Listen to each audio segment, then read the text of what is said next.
عزیز دوستو، آج جو بات ہوگی اردو میں ہوگی اور مجھے کوئی افسوس نہیں کہ بہت سخت ہوگی۔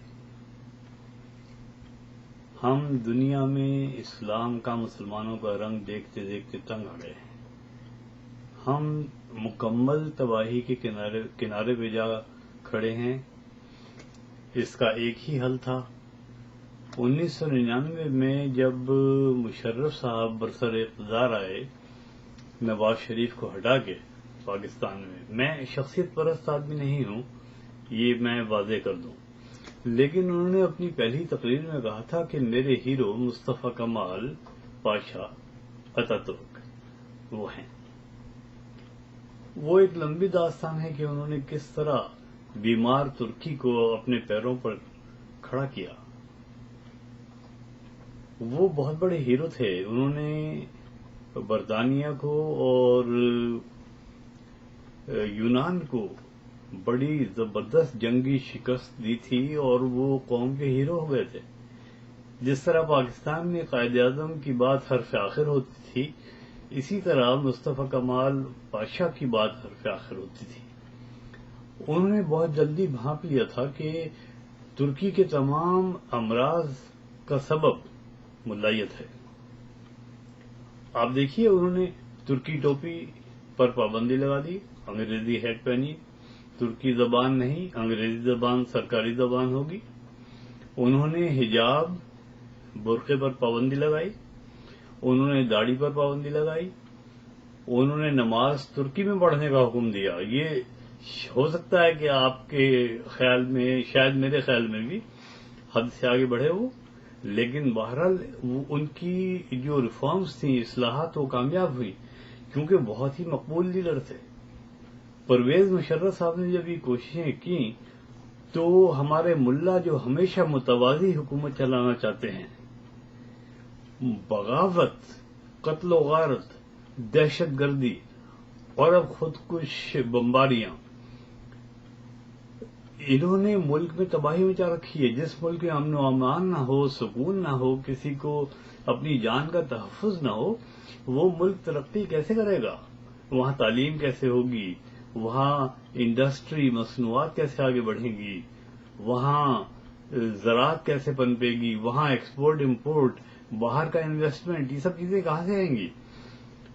تو پاکستان کے حالات تو بہت ہی گمبھیر ہیں، لیکن دنیا بھر میں مسلمان جو ہیں وہ اصل میں اسی ستم، اسی ظلم کا شکار ہیں۔ علامہ اقبال نے صحیح فرمایا، ستیزہ کار رہا ہے ازل سے تا امروز، چراغ مصطفی سے شرار بولہبی۔ انسانیت کی تمام تاریخ دین اور مذہب کی جنگ ہے دوستو۔ نبی اللہ کا پیغام لے کے، خالص پیغام لے کے لوگوں کے پاس آتے ہیں، اور یہ بعد میں آنے والے جو ملا ہوتے ہیں نا، جنہیں ہم امام کہتے ہیں، یہ امام اپنی کتابوں میں اس دین کی شکل بگاڑ کے اس طرح رکھ دیتے ہیں کہ پہچانی نہیں جاتی۔ یہ اپنا رول، اپنے اصول، اپنے احکام نافذ کرنا شروع کرتے ہیں اور چلاتے ہیں۔ میں سمجھتا ہوں کہ مسلمانوں کی فلاح ممکن ہی نہیں جب تک آپ انہیں عرب کلچر سے باہر نہ نکالیں۔ یہ جو داڑھی اور حجاب ہے اور یہ چوغے ہیں اور یہ دستاریں ہیں سروں پر، یہ سب کی سب یہ عرب کلچر کی یا کسی اور مشرق وسطیٰ کے کلچر کی باقیات ہیں۔ ہمیں یہ نہیں چاہیے۔ ہمیں قرآن کا عملی پیغام چاہیے۔ قرآن کا عملی پیغام یہ ہے کہ جینا ہے تو بنی نوع انسان کے فائدے کے لیے جیو، کائنات کو مسخر کرو، اس سیارے کو بہتر سیارہ ارضی بناؤ، سب کے لیے بلا لحاظ مذہب۔ لیکن ہمارا ملا نماز، روزہ، وضو اور زکوٰۃ، حج کے احکام سے باہر نکلتا ہی نہیں ہے۔ ملینز جانور وہ گلیوں میں ذبح کر کے گندگی پھیلاتے ہیں، مذاق اڑاتے ہیں یورپ میں لوگ ہمارا۔ ارے بھائی، نہر کے معنی تو اونٹ کی قربانی ہے جو صرف مکہ میں ہو سکتی ہے. قرآن کہتا ہے کہ یہ صرف مکہ میں ہوگی حج کے دوران، تاکہ لوگ جو کنگریگیشن ہے، جو اجتماع ہے، وہ سیلف سفیشینٹ ہو جائے کھانے کے معاملے میں. لیکن یہ پوری دنیا میں پیرس پریشان، فرانس پورا پریشان، برطانیہ پریشان کہ یہ مسلمان کر کیا رہے ہیں.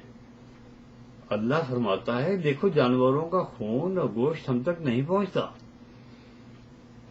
اللہ نے یہ بھی مقرر فرما دیا کہ ان کی جائے جو ذبح ہے قربانی اونٹوں کی، صرف اونٹوں کی، وہ بھی مکہ المکرمہ ہے. ہم جہاں جاتے ہیں جانور لٹا دیتے ہیں. اور امیجن کیجئے کہ ملینز اپون ملینز جانور ایک دن میں جب آپ ذبح کر دیتے ہیں تو نسلیں کتنی متاثر ہوتی ہیں. وہی جانور، وہی وسائل قدرت کے دیے ہوئے، اگر آپ سپلائی اینڈ ڈیمانڈ کے مطابق دنیا میں پہنچنے دیں تو آپ کے اپنے مسلمانوں میں کوئی ضرورت مند، کوئی غریب، کوئی گوشت کے بغیر، کوئی اچھے کھانے کے بغیر رہے گا نہیں. تو داڑھی اور حجاب اور یہ جو غیر قرآنی باتیں ہیں، یہ قربانی، یہ دم دے دیا، وہ بھاگے جا رہے ہیں عمرے کے لیے، پڑوسی بھوکا مر رہا ہے، عمرے اسٹیٹس سمبل بن گیا. ان چیزوں سے باہر ہمیں نکلنا ہوگا. یہ تھوڑی سی باتیں میں نے کہی ہیں، انشاءاللہ اگلے لیکچر میں پھر عرض کروں گا. میں نے عرض کیا تھا کہ بہت کڑوی باتیں ہوں گی، لیکن ان کے بغیر اب گزارا نہیں ہے. ہماری ناؤ جو ہے بھنور میں آ پڑی ہے دوستو. اب تو اللہ بھی ہماری مدد نہیں شاید کرنا چاہتا ہو. ہمت مرداں مدد خدا، تنصر اللہ وینصرکم. پہلے تم اللہ کی مدد کرو، پھر وہ تمہاری مدد کرے گا.